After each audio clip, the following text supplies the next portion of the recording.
2026 നിയമസഭാ തെരഞ്ഞെടുപ്പിൽ പുതുമുഖ താരങ്ങൾ പുതുമുഖ താരങ്ങളെ ഇറക്കുകയാണ് CPM.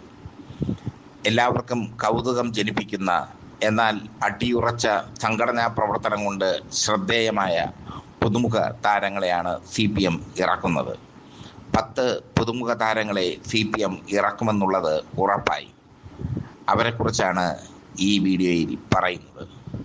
ഏറ്റവും പ്രധാനം, തിരുവനന്തപുരത്ത് ആര്യ രാജേന്ദ്രനെ മത്സര രംഗത്ത് CPM ഇറക്കും എന്നുള്ളതാണ്.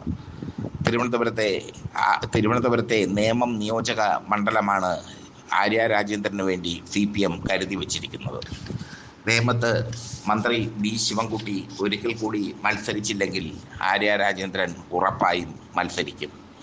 ഇന്ത്യയിലെ ഏറ്റവും പ്രായം കുറഞ്ഞ മേയറായ ആര്യ രാജേന്ദ്രൻ ഇപ്പോൾ CPMൻ്റെ ജില്ലാ സെക്രട്ടേറിയറ്റ് അംഗമാണ്. ആര്യ രാജേന്ദ്രൻ ശക്തമായ പോരാട്ടം നേമത്ത് കാഴ്ചവെക്കും എന്നാണ് CPM പ്രതീക്ഷിക്കുന്നത്. മറ്റൊന്ന് സുകന്യയാണ്.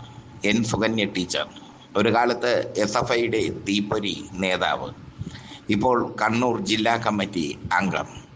സുകന്യ ടീച്ചർ മത്സരിക്കുന്നത് തളിപ്പറമ്പ് നിന്നോ അഴീക്കോട് നിന്നോ ആയിരിക്കും. തളിപ്പറമ്പാണ് ഏറ്റവും കൂടുതൽ സാധ്യത. തളിപ്പറമ്പിൽ MV ഗോവിന്ദൻ മാസ്റ്ററാണ് നിലവിലെ MLA. ഗോവിന്ദൻ മാസ്റ്റർ സംസ്ഥാന സെക്രട്ടറി ആയതിനാൽ ഇനി മത്സരിക്കില്ല. അവിടെ സുകന്യ ടീച്ചർ മത്സരിക്കും എന്നാണ് ഇപ്പോൾ ലഭിക്കുന്ന വിവരം. ഇനി ജയമോഹനാണ്. ജയമോഹൻ കേരള സ്റ്റേറ്റ് കശുവണ്ടി വികസന ചെയർമാനാണ്. കൊല്ലം സ്വദേശിയായ അദ്ദേഹം കൊല്ലം നിയോജക മണ്ഡലത്തിൽ നിന്ന് മത്സരിക്കാനുള്ള സാധ്യതയാണ് ഉള്ളത്. RSP LDFിലേക്ക് വരികയാണെങ്കിൽ കൊല്ലത്ത് അദ്ദേഹത്തിന് മത്സരിക്കാൻ കഴിയില്ല. അങ്ങനെയാണെങ്കിൽ കൊല്ലത്ത് തന്നെയുള്ള മറ്റൊരു മണ്ഡലത്തിൽ അദ്ദേഹം മത്സരിക്കും എന്നാണ് CPM പുറത്തുവിടുന്ന സൂചന. ചിന്താ ജെറോം കൊല്ലത്ത് കുണ്ടറയിൽ നിന്നാണ് മത്സരിക്കാനുള്ള സാധ്യത കൂടുതൽ.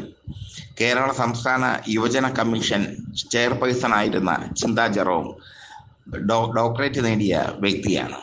എന്തായാലും കൊല്ലത്ത് കുണ്ടറയിലോ അല്ലെങ്കിൽ കൊല്ലം നിയമസഭാ മണ്ഡലത്തിലോ ചിന്താ ജെറോം മത്സരിക്കും എന്നാണ് CPM വൃത്തങ്ങൾ വിടുന്ന സൂചന. അടുത്തത് TR രഘുനാഥനാണ്. കോട്ടയം സ്വദേശിയും DYFI മുൻ ജില്ലാ സെക്രട്ടറിയുമായ TR രഘുനാഥൻ പള്ളം ബ്ലോക്ക് പഞ്ചായത്ത് പ്രസിഡന്റുമായിരുന്നു. കോട്ടയത്ത് ഏതെങ്കിലും നിയോജക മണ്ഡലത്തിൽ TR രഘുനാഥൻ പുതുമുഖമായി മത്സരിക്കും. ഇനി KJ ഷൈൻ ടീച്ചറാണ്. KJ ഷൈൻ ടീച്ചർ കഴിഞ്ഞ ലോക്സഭാ ഇലക്ഷനിൽ ഹൈബി ഈഡനോട് പരാജയപ്പെട്ടിരുന്നു. പറവൂരിൽ നിയമസഭയിലേക്ക് അവർ മത്സരിക്കും എന്നുള്ളതാണ് ഇപ്പോൾ കിട്ടുന്ന വാർത്ത. പറവൂർ CPIയുടെ സീറ്റാണ്. പക്ഷേ CPIക്ക് അവിടെ ഒരു ചുക്കും ചുണ്ണാമ്പും ചെയ്യാൻ പറ്റുന്നില്ല. അതുകൊണ്ട് തന്നെ CPIയിൽ നിന്ന് CPM ആ സീറ്റ് ഏറ്റെടുക്കും. അങ്ങനെ ഷൈൻ ടീച്ചറെ BD സതീശനെതിരെ പറവൂരിൽ നിർത്താനാണ് CPMൻ്റെ തീരുമാനം.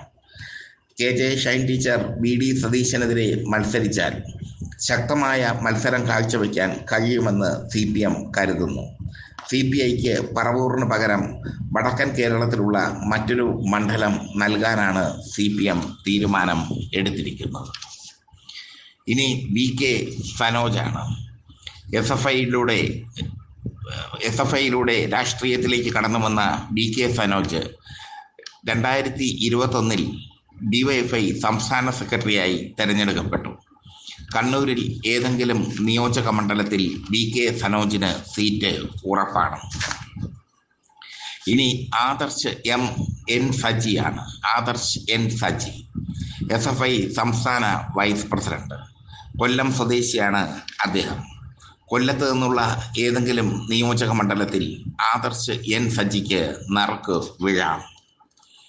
ഇനി ശിവപ്രസാദാണ്. SFI സംസ്ഥാന പ്രസിഡന്റായ ശിവപ്രസാദ് ഇക്കുറി ആലപ്പുഴയിൽ നിന്ന് ജനവിധി തേടാനാണ് സാധ്യത. കായംകുളത്ത് CS സുജാത മത്സരിച്ചില്ലെങ്കിൽ ശിവപ്രസാദിന് നറുക്ക് വീഴും. നല്ല വാഗ്മിയും നല്ല സംഘാടകനുമാണ് ശിവപ്രസാദ്. എന്തായാലും എം ശിവപ്രസാദിന് സീറ്റ് ഉറപ്പാണ് SFI സംസ്ഥാന പ്രസിഡന്റ് എന്ന നിലയിൽ.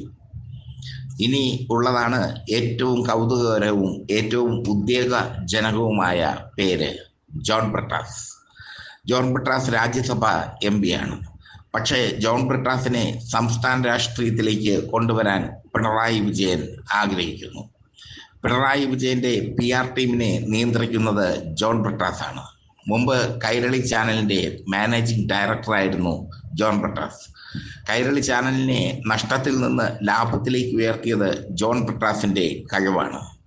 രാജ്യസഭ MP എന്ന നിലയിൽ ജോൺ ബ്രിട്ടാസ് മികച്ച പ്രകടനമാണ് കാഴ്ചവെക്കുന്നത്. പല ഭാഷകൾ, ഇംഗ്ലീഷും ഹിന്ദിയും അടക്കമുള്ള പല ഭാഷകൾ കൈകാര്യം ചെയ്യാനുള്ള ജോൺ ബ്രിട്ടാസിന്റെ കഴിവും ശ്രദ്ധേയം. അതിലൊക്കെ ഉപരി ജനകീയൻ കൂടിയാണ് ജോൺ ബ്രിട്ടാസ്. പിണറായി വിജയൻ പ്രത്യേകം കരുതലോടെ കാത്തു സൂക്ഷിക്കുന്ന ഒരു വ്യക്തിത്വമാണ് ജോൺ ബ്രിട്ടാസ്. ജോൺ ബ്രിട്ടാസ് കണ്ണൂരിൽ ഏത് മണ്ഡലത്തിൽ നിന്നാണ് മത്സരിക്കുക എന്നതാണ് കൗതുകം. അടുത്ത തിരഞ്ഞെടുപ്പിൽ പിണറായി വിജയൻ മത്സരിക്കാൻ സാധ്യതയില്ലെങ്കിൽ, പിണറായി വിജയൻ മുന്നണിയെ നയിക്കുകയാണ് ചെയ്യുന്നതെങ്കിൽ തൻ്റെ മണ്ഡലമായ ധർമ്മടം തന്നെ പിണറായി വിജയൻ ജോൺ ബ്രിട്ടാസിന് നൽകും. അതല്ലെങ്കിൽ ഏതെങ്കിലും ശക്തമായ അടിത്തറയുള്ള കണ്ണൂരിലെ നിയോജക മണ്ഡലത്തിൽ നിന്ന് ജോൺ ബ്രിട്ടാസ് മത്സരിക്കും. ജോൺ ബ്രിട്ടാസിനെ ഭാവിയിലെ രാഷ്ട്രീയ നേതാവായി, ഭാവിയിലെ മുഖ്യമന്ത്രിയായി ഉയർത്തിക്കൊണ്ടുവരുവാനും CPM ശ്രമിക്കുന്നുണ്ട്. എന്തായാലും ഈ പുതുമുഖങ്ങൾ വളരെ കൗതുകവും ഉദ്വേഗവും ജനിപ്പിക്കുന്ന പുതുമുഖങ്ങളാണ്. ഇവരെല്ലാം സ്വന്തം വ്യക്തിമുദ്ര സമൂഹത്തിൽ പതിപ്പിച്ചവരാണ്. കമ്മ്യൂണിസ്റ്റ് ആശയങ്ങൾ നെഞ്ചോട് ചേർക്കുന്നവരാണ്. അതിൽ വെള്ളം ചേർക്കൽ ഇവർക്ക് ഇല്ല. അതുകൊണ്ട് തന്നെ ഇവരുടെ വരവ് 2026 നിയമസഭാ തെരഞ്ഞെടുപ്പിനെ കൗതുകമുള്ളതാക്കി മാറ്റും. CPMന് ആവശ്യം ഇപ്പോൾ ഒരു രണ്ടാം തലമുറയാണ്. ഇപ്പോഴത്തെ തലമുറയ്ക്ക് ശേഷം ഒരു പുതിയ തലമുറയെ വളർത്തിയെടുക്കണം പിണറായി വിജയന്. അതുകൊണ്ട് അദ്ദേഹം ശക്തമായ രീതിയിൽ തന്നെ പുതുമുഖങ്ങളെ രംഗത്തിറക്കും എന്നുള്ളത് ഉറപ്പാണ്. CPM കോൺഗ്രസിന് രണ്ടാം തലമുറയുണ്ടെന്ന് കോൺഗ്രസ് അവകാശപ്പെടുന്നു. ഷാഫി പറമ്പിലും ബൽറാമും ചാണ്ടി ഉമ്മനും അടക്കമുള്ള രണ്ടാം തലമുറ. CPMന് അങ്ങനെ ഒരു രണ്ടാം തലമുറ ഇല്ല എന്നുള്ള ചീത്തപ്പേര് CPM കേൾക്കേണ്ടി വരുന്നു. അതുകൊണ്ട് തന്നെ അതിവേഗത്തിൽ രണ്ടാം തലമുറയെ വളർത്തിയെടുക്കാൻ പിണറായി വിജയന് കഴിഞ്ഞിരിക്കുന്നു. പിണറായി വിജയൻ ഇക്കുറി മത്സര രംഗത്ത് നിന്ന് മാറി നിൽക്കുമെന്നും ഇതിനെ LDFനെ നയിക്കുമെന്നും ഒക്കെയാണ് സൂചന. പക്ഷേ പിണറായി വിജയൻ മത്സരിക്കും എന്നുള്ളത് ഉറപ്പാണ്. കാരണം പിണറായി വിജയന്റെ കരുത്തിലാണ് മൂന്നാമതും LDF അധികാരത്തിന് ഒരുങ്ങുന്നത്. മൂന്നാമതും LDF അധികാരത്തിലേക്ക് എത്താൻ ശ്രമിക്കുമ്പോൾ, അതിനുള്ള ഉറച്ച അടിത്തറ പാകുമ്പോൾ ഈ 10 പേർ ശ്രദ്ധേയമായ വ്യക്തിത്വങ്ങളായും ശ്രദ്ധേയമായ സ്ഥാനാർത്ഥിത്വങ്ങളായും മാറും.